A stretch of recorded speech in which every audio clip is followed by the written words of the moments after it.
Sad, but not surprising. Peter, thanks so much for joining us. Thank you, Tucker. Appreciate it. Before the contents of the whistleblower complaint were known publicly, a Democratic congressional staffer contacted the former American ambassador to Ukraine to discuss what the staffer described as, quote, quite delicate and time-sensitive questions. This show has obtained exclusively an email from that Democratic staffer for the House Foreign Affairs Committee sent by private email to the former American ambassador, Marie Yovanovitch. Now, Yovanovitch, as you know, is now a key player in the Democrats' impeachment probe and was recalled from her post in Ukraine by President Trump in May of 2019 following allegations of serious partisanship and political bias. In the email, the Democratic aide says this, quote, I'm writing to see if you would have time to meet up for a chat. In particular, I'm hoping to discuss some Ukraine-related oversight questions we're exploring.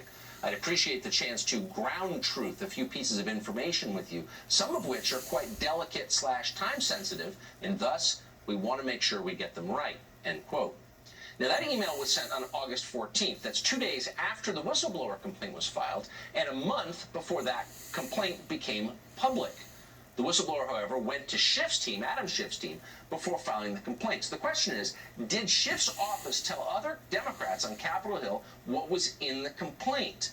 In other words, how long did this effort play out in secret before the rest of the country learned of it?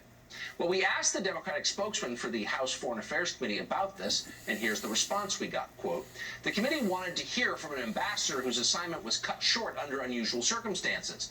This staff outreach was part of a months-long effort that culminated in the September 9th launch of an investigation into these events. Well, Congressman Lee Zeldin of New York asked Ambassador Yovanovitch directly about the email.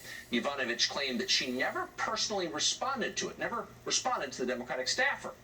In fact, it turns out that she did respond. In fact, she said she, quote, looked forward to chatting with you to that staffer. And as Congressman Zeldin pointed out, the ambassador's original answer, which was dishonest, was given under oath. So maybe